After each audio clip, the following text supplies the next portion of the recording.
আজ রান্না করতে এসে বড় একটা ব্লান্ডার করে ফেলেছি এবং সেটা কি দেখার জন্য কিন্তু অবশ্যই তোমাদেরকে পুরো ভিডিওটা দেখতে হবে। তাহলে চলো অনেক দিন পর শুরু করা নতুন একটা ভিডিও শুরু করা যাক। Good morning and welcome back to our new video. So আজ হলো মঙ্গলবার আর সম্ভবত 25শে ফেব্রুয়ারি। অনেক দিন পর একটা ডেলি ব্লগ স্টার্ট করেছি, কারণ বেশ কয়েক মাস কেন কয়েক বছর হয়ে গেছে যে আমি একদমই ডেলি ব্লগ শ্যুট করতে পারিনি এবং সময় করতে পারি না। মাঝে ফোনের অনেক প্রবলেম ছিল, তো সেই জন্য আরও করা হচ্ছিল না।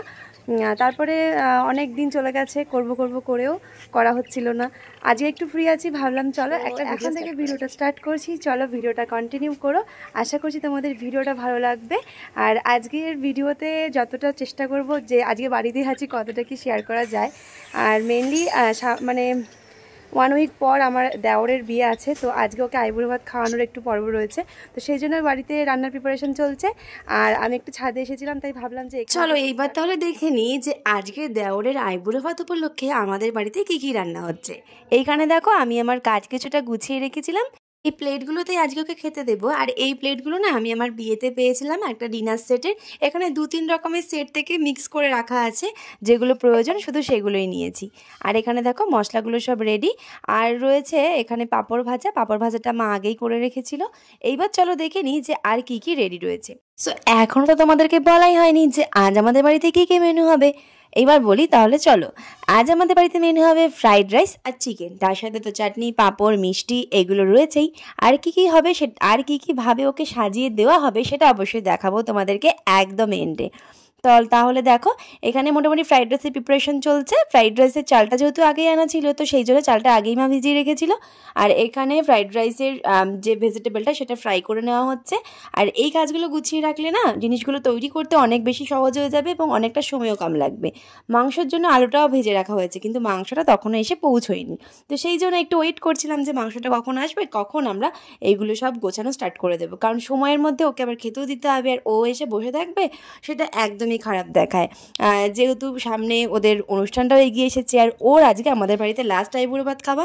কারণ ও না আইবুড়ো ভাত খেতে খেতে বিরক্ত হয়ে গেছে, তো একবার তো বলেছিল খাবেই না, কিন্তু আমরা জোর করাতে তো রাজি হয়েছে। আমরা বুঝি যে এই সময়টা খুবই ভাইটাল হয়, কারণ হচ্ছে এই সময়ে মানে পেট এবং শরীরকে রেস্ট দেওয়াটা খুব ইম্পর্টেন্ট। আর একটা জিনিস আমি আজকে খুবই বড় একটা ব্লান্ডার করেছি, সেটা হচ্ছে ভিনিগারের কৌটোটাকে আজকে আমি এর মধ্যে মিক্স করে ফেলেছি। এবার সমস্যা এটাই যে এটাকে আর ফ্রিজে ঢোকানো যাবে না। এবার এত বড় একটা ভিনিগার কবে শেষ হবে সেটাই বড় বিষয়, কারণ আমি কয়েকদিন আগেই নতুন এনেছিলাম শিশিটা। তো এটা দিয়ে এখন কী কী রেসিপি করা যায় সেটাই চিন্তাভাবনা করতে হবে। যদি কিছু করি তোমাদেরকে অবশ্যই শেয়ার করব। আর তোমরাও কিন্তু আমাকে অবশ্যই হেল্প করো যে নতুন নতুন কী কী রেসিপি করলে এই ভিনিগারটা আমার ইউজ হয়ে যাবে এবং খুব তাড়াতাড়ি এটাকে আমি মানে শেষ করতে পারবো। তো দেখো এখানে কিন্তু মশলাটাও আমি কিছুটা রেডি করে রেখেছিলাম। এখন হবে চিকেনটা। তো চিকেনটা আজকে আমি করবো ভেবেইছিলাম, তো সেই জন্য একটু প্রিপারেশন স্টার্টও করে দিয়েছিলাম।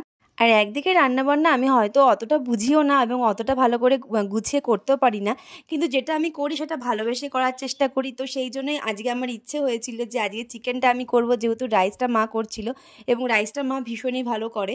তো সেই জন্য রাইসের দায়িত্বটা আর আমি নিইনি, মাংসটা নিজে থেকেই ভেবেছিলাম নিজের মতন করে চেষ্টা করব। সেই জন্য নিজে যেইভাবে করি সেইভাবে একটু স্টার্ট করে দিলাম। আমি গুঁড়ো মশলাটাকে খুব একটা অ্যাভয়েড করতে চাই, কারণ গুঁড়ো মশলাটা আমার একদমই পছন্দ হয় না।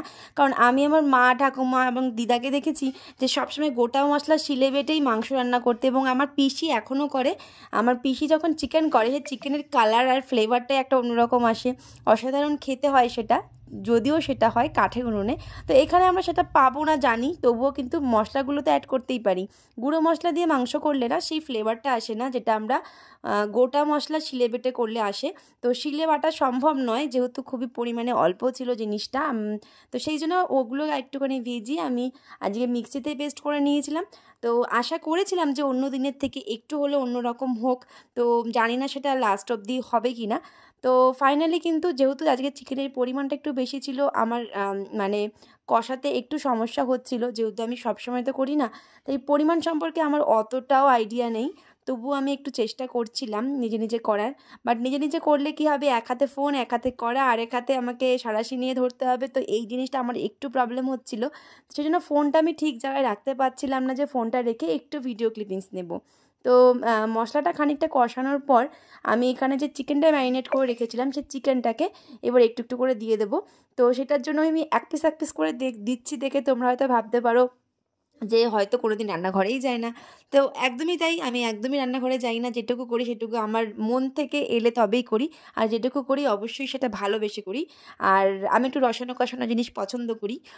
তো সেই জন্যই সবটা জিনিস আমার অনেকটা সময় লাগে। আমি রান্না করতে গেলে একটু গ্যাসটাও বেশি নষ্ট হয়, তেলটাও একটু বেশি খরচ হয়, মশলাপাতি তো লাগেই। তো এটা আমি অনেস্টলি বলছি, এটা আমার খুব মানে ব্যাড হ্যাবিট বলতে পারো। তো আমি এইভাবেই খেতে পছন্দ করি। তো খুব লাইট একদমই খাওয়া মানে হয় না, আমার দ্বারা হয় না, আমি পারিও না সেটা করতে।